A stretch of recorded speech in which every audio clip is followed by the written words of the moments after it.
ओम अज्ञानतिमिरान्धस्य ज्ञानाञ्जनशलाकया चक्षुरुन्मीलितं येन तस्मै श्रीगुरवे नमः। नमः ओम विष्णुपादाय कृष्णप्रेष्ठाय भूतले श्रीमते भक्तिवेदांत स्वामिन्निति नामिने।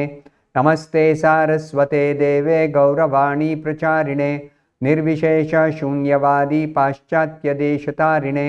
जय श्री कृष्ण चैतन्य प्रभु नित्यानंद श्री अद्वैत गदाधर श्रीवासादि गौर भक्त वृंदा। हरे कृष्ण कृष्ण कृष्ण हरे हरे, हरे राम राम राम हरे हरे। ओम नमो भगवते वासुदेवाय। नारायणं नमस्कृत्य नरं चैव नरोत्तमं देवीं सरस्वतीं व्यासं ततो जयमुदीरयेत्। In this session, we'll be discussing from the 11th verse of the 6th chapter of the first canto of Srimad Bhagavatam. This 6th chapter is entitled Conversation between Narada and Vyasadeva. On Vyasadeva's inquiry about what did Narada do after he got initiated. In this particular chapter, Narada Muni is going to describe how he achieved the perfection. Ultimate perfection after becoming initiated. So the description continues by Narada that he lost his mother. Under the protection of his mother, he was staying in a Brahmana school, a 5-year-old boy. But once his mother was going for milking a cow and she was bitten by a snake and she died instantaneously. It was a very poisonous snake bite. So he took it as the mercy of the Lord to make him completely dependent upon the Supreme Lord, Krishna. So thinking that now he has to actually go to that sacred place for sitting and doing meditation as he had been instructed by the Bhakti Vedantas, the saintly persons, before his initiation. So he, Narada, the small boy, he started for north. North means the direction in which the Himalayas are situated. And in the Himalayas, there are all kinds of facilities for somebody who wants to stay all alone and actually practice spiritual life. Especially in Satyuga, the recommended method was meditation on the Lord in the heart. So Narada Muni has started. The boy, Narada Muni in his previous life, the boy, young boy, 5-year-old boy, has started traveling to the north. So the 11th verse is now going to start describing his travel. Spitan janapadam statra puragrama vrajakaran kheta kharvata vatischa vanani Upavanani cha.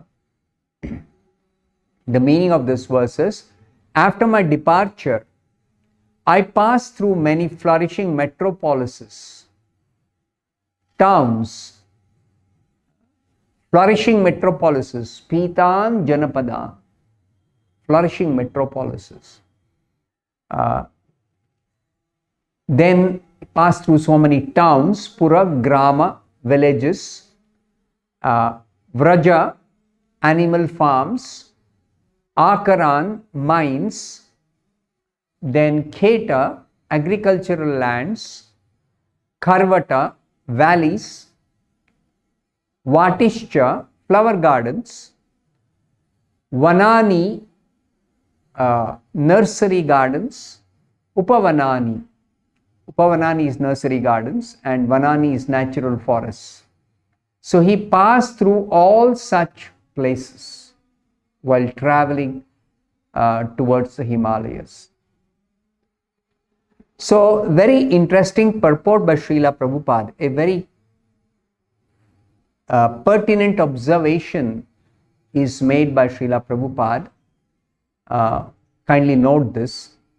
Prabhupada says in the purport, man's activities in agriculture, mining, farming, industries, gardening, etc. were all on the same scale as they are now. Sometimes we think, when we read so-called history, that there was a primitive civilization, or man was very primitive condition, caveman, and then gradually evolved to become the present civilized society. But that is not the fact. Man's activities in all these fields, agriculture, mining, farming, industries, gardening, etc., were on the same scale as they are now, even previous to the present creation. And the same activities will remain as they are even in the next creation. Cyclically, this is going on. Creation, maintenance, destruction. Again, creation, maintenance, destruction. In a day of Brahma, of course, there are changes that happen even within one day of Brahma, but at the beginning of the day of Brahma, there is creation, and the end of day of Brahma, there is destruction. So, in between, there are changes taking place, but essentially, man's activities, at least on the earth, are similar to what was there in a previous creation. So, Srila Prabhupada says, after many hundreds of millions of years, one creation is started by the law of nature, and the history of the universe repeats itself practically in the same way. It is out of necessity that human beings have to do cultivation of the field, and then there are forests which give certain produce without any human endeavor by the arrangement of the Supreme Lord through the nature, Mother Nature. And then there are mines which has got deposits of different minerals, different metals. That mining activity was always there, even in the past, and it is there now, and it will be there in the future also. So the history of the universe repeats itself practically in the same way. As far as major activities are concerned among the different classes of people on different planets, it repeats itself. Now, here is the important observation that Srila Prabhupada is making. The mundane wranglers waste time with archaeological excavations without searching into the vital necessities of life. So, mundane wranglers, mundane means they are only concerned with matter and material things and material existence. They have no understanding of something beyond matter. They don't know who they are. They don't know their spirit. They don't know there is a spiritual dimension to existence in every human being, every living being actually, particularly a human being. And there is a spiritual world beyond this material world, which is eternal. Of this, there are people who have no knowledge, no idea, no trace of any understanding. Totally zero when it comes to spiritual understanding. So they are called mundane wranglers. They are simply busy with material things. And they're fascinated if they discover something by excavation, some ancient civilization. They had beautiful buildings, they had gold coins. They had a system of mining and purifying. Metallurgy was very advanced even thousands of years back. When they discover all this through excavations, then they waste so much time into rebuilding so-called history. But what they are losing out is the valuable human life, the time we can spend in this human form of life into searching out the vital necessity of this human form of life. What is that? Inquiry into the absolute truth. In just 3 words in Vedanta Sutra, the whole thing is summarized. Athato Brahma Jignasa. Vital necessity of life. Inquire into what is spirit, what is Brahman, or who is God, or who you are. Inquire into this.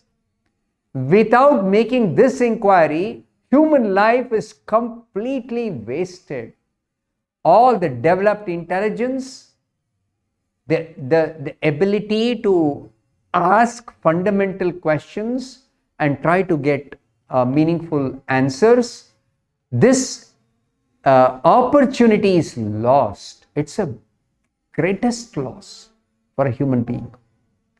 In the evolution of the consciousness through different species of life in this material world, the human form of life is the most evolved, developed state of consciousness. So therefore, it is very well known, human being is a rational animal, can think, can contemplate, can inquire, can learn, can teach, can do so many things with this developed intelligence, developed consciousness. So the most important inquiry is inquiry about spirit, inquiry about God, inquiry about spiritual reality. That's called Brahma Jignasa. And that is the most important part of Vedic knowledge. Vedic knowledge, clearly there are 2 departments, material knowledge and spiritual knowledge. Of these 2, spiritual knowledge is the most important, because that is the vital necessity of a human being. Why?